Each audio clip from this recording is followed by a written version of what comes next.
qu'il y a avec YouTube, n'oubliez pas de vérifier si vous êtes bien abonné, cliquez sur la cloche pour être prévenu des prochaines vidéos, et le plus important et ce qu'il ne faut surtout pas oublier, c'est que One Piece, c'est la vie.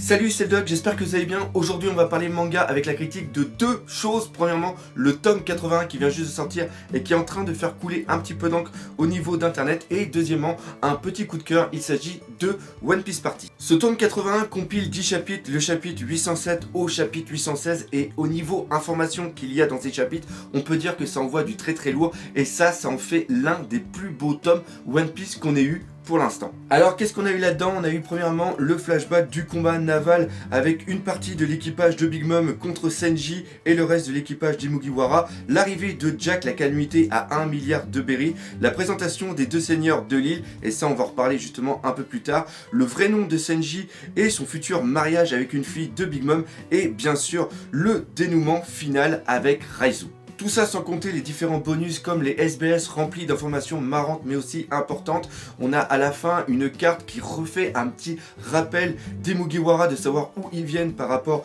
à One Piece et la différente façon dont ils ont été rencontrés. Et après on a un petit bonus sur le futur film qui va bientôt sortir en DVD, le film Gold. Alors personnellement, qu'est-ce que j'en ai pensé de ce tome 81? Eh bien c'était un bon manga, c'est toujours un plaisir de relire toutes les aventures de Luffy. Le fait de les avoir en papier et de pouvoir les lire, et ben ça c'est quelque chose qu'on ne peut pas enlever, qu'on n'a pas quand on fait la lecture au niveau de l'ordinateur. Le plaisir d'avoir le livre entre les mains, ça c'est toujours quelque chose qui me fait plaisir. Et justement ça va être un petit point pour moi qui est pas négatif mais qui a été négatif par rapport à plusieurs personnes. Je veux bien sûr parler de la nouvelle politique de Glénat avec son nouveau papier. Moi personnellement, je vais vous le dire, c'est pas quelque chose qui m'a dérangé, c'est même quelque chose que j'apprécie même, et encore une fois, je ne suis pas payé par Glénat pour dire justement ça.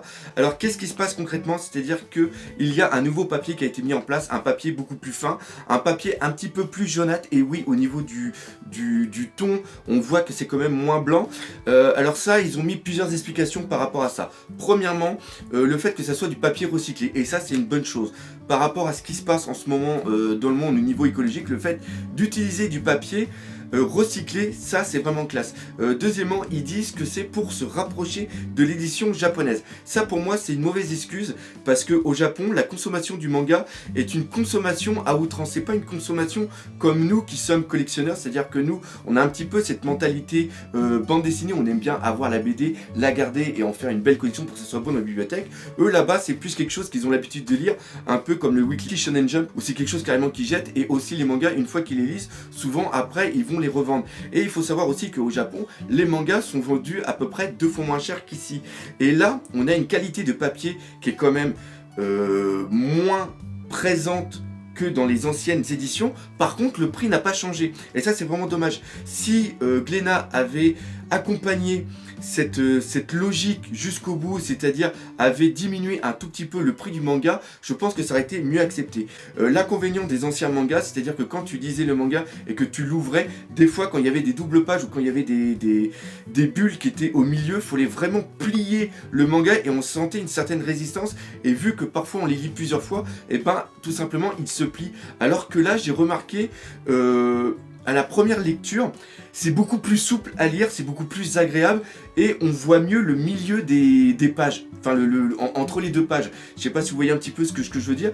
Pour moi, on a l'impression de moins forcer. Donc pour moi, c'est vraiment un très très bon point, et à voir dans le futur, quand on aura fait vraiment plusieurs lectures du manga, si les pages vont vraiment bien rester collées, s'ils vont pas se plier ou quoi que ce soit. Et là on arrive vraiment dans une bonne chose au niveau du manga. Le deuxième problème vient tout simplement de la polémique par rapport aux traductions. Ils ont transformé Inu Arashi, enfin ils ont traduit Inu Arashi par Caborage. Ça en un sens c'est une bonne idée, parce que ça reprend vraiment le personnage, c'est-à-dire Cabo, chien, et Orage, bah Orage, la foudre, donc on revient bien du chien qui fait la foudre.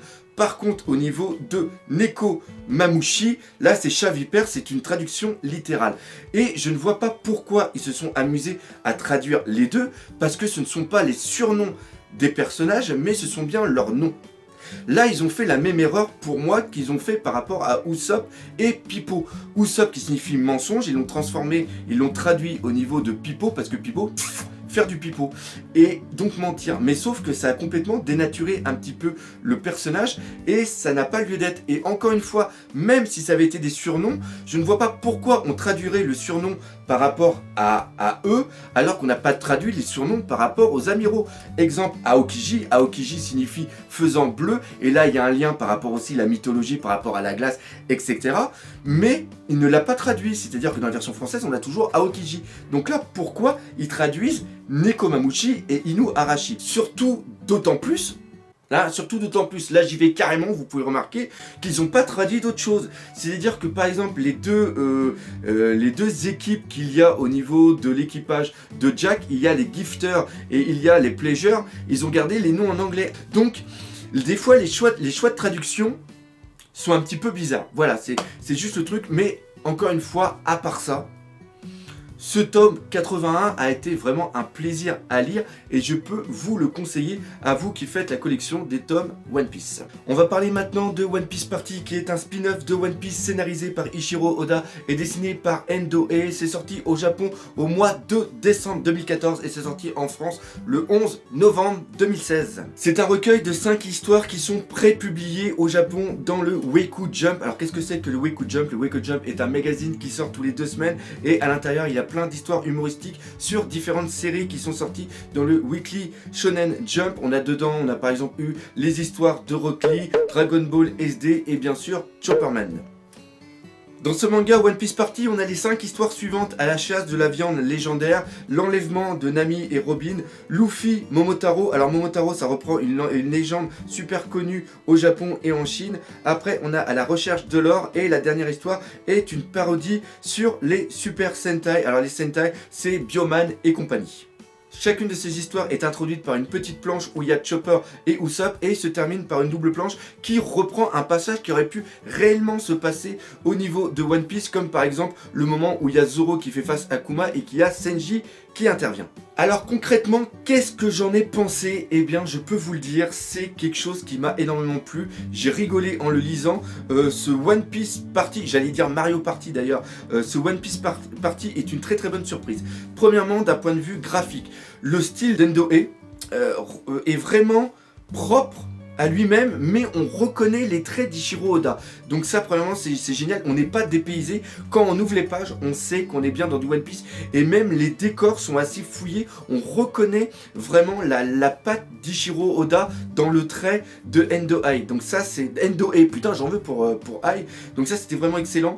Au niveau des gags, les gags, dès la première page, on est vraiment dedans. C'est-à-dire que la première page reprend la première page de One Piece, justement quand Goldie Roger fait son speech, il n'a pas le temps de terminer qu'il se fait déjà tuer, et la foule est en délire. Donc déjà, rien que déjà les petits clins d'œil comme ça, même au niveau de la couverture, parce que c'est un manga qui se lit avec une deuxième et une troisième lecture, c'est-à-dire qu'il y a plein de petits gars qui sont mis juste derrière et qu'on s'aperçoit qu'une fois qu'on a lu l'histoire. C'est-à-dire que déjà, rien qu'au niveau de la couverture, quand tu enlèves la pochette qui protège de la poussière, eh bien on s'aperçoit que tous les Mugiwara sont remplacés par justement les faux Mugiwara. Donc là, déjà ça c'est vraiment un soin qui a été apporté au niveau du manga. Et après il y a plein de petits clins d'œil. Le passage où la fausse Robin crie "je veux vivre" est absolument mythique et bah c'est vraiment génial parce que l'humour est là. Par contre, c'est aussi le problème de ce manga, c'est-à-dire que vu que c'est un humour qui est très japonais, nous on va rigoler surtout sur les mises en situation et par rapport à certains éléments, mais par contre il va y avoir des choses qui sont vraiment propres à la culture japonaise. Après il va y avoir beaucoup de jeux de mots qui sont parfaitement intraduisibles et on sent que le traducteur a essayé de faire le maximum pour justement traduire ces jeux de mots, mais des fois on va avoir 4-5 pages où on va absolument rien comprendre. Et c'est ça qui est pour moi, c'est dire qu'on aurait pu plus profiter on loupe quelques blagues. Voilà, c'est ça qui est vraiment chiant, c'est que on sait pertinemment qu'on va louper quelques blagues parce qu'on n'a pas cette culture japonaise en nous, mais le reste, c'est-à-dire le dessin, les mises en situation sont vraiment excellentes. Et encore une fois, si vous êtes un gros fan de One Piece, prenez ce manga parce que je vous jure, vous allez vous éclater, surtout qu'en plus, il y a des anciens personnages qui apparaissent. Ça fait un petit peu le remake de ce qui s'est passé un petit peu dans le film Gull. On a des petits caméos et rien que pour ça, franchement, ça vaut le coup. Donc je ne peux que vous conseiller ce One Piece Party. Donc voilà, c'est là-dessus que se termine ces petites lectures du doc, on va appeler ça justement comme ça. J'espère que vous aimerez bien. Si vous aimez, je continuerai à faire des petites critiques des différents tomes qui vont sortir, aussi d'autres mangas sur d'autres choses qui pourraient peut-être me plaire. En tout cas, comme d'habitude, si vous avez aimé la vidéo, n'hésitez pas à partager, parlez-en autour de vous, laissez des commentaires et défoncez la gueule de ce putain de pouce bleu. Et nous, comme d'habitude, on se dit à bientôt pour de nouvelles aventures One Piece et aussi de nouvelles lectures du doc. Allez, salut mes nakamas.